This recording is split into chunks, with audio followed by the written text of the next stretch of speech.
আমার নাম সুলেখা অধিকারী। আমি এতদিন রান্নার দেখাতে পারিনি, কেননা আমি রান্নাঘরটা তৈরি করছিলাম।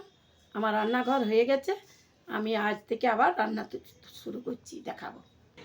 এই যে রান্নাঘরটা, এই দেখুন আমি এই তৈরি করালাম, সব ভেঙে গেছিলো, এই যে টাইলস বসালাম, এইগুলি সব তৈরি করলাম। ওই জন্য আমি রান্না করতে পারিনি, দেখাতে আপনাদের পারিনি।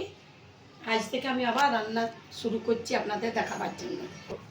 এই দেখুন আমি এই চচ্চড়ি করবো বলে কেটে রেখেছি, ভেন্ডির তরকারি, মাছ কেটে রেখেছি, ধুবো, আমের টক কেটে রেখেছি, করব। এই সব এরপর এখন রান্না হবে, আপনাদের আমি দেখাচ্ছি করে নিয়ে। এই দেখুন আমি আজ পাট শাক ভাজছি, পাট শাকের ভাজা দেখাবো। এই রসুন দিচ্ছি, এক টুকরা লঙ্কা,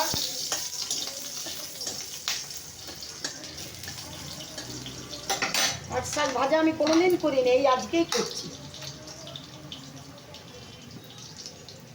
পাট শাকের ঝোল করেছি কিন্তু ভাজা করিনি।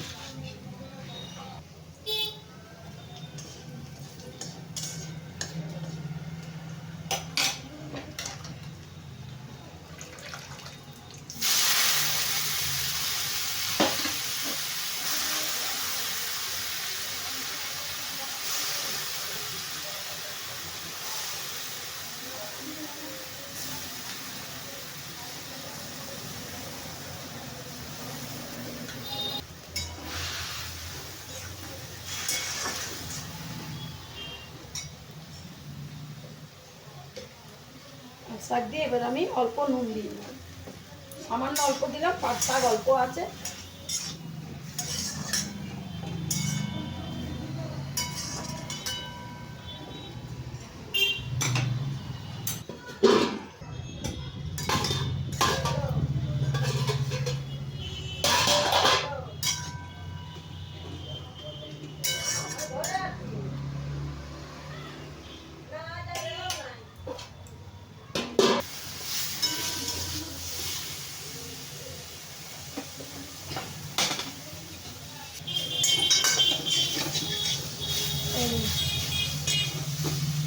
আমার এই শাক ভাজা হয়ে গেল।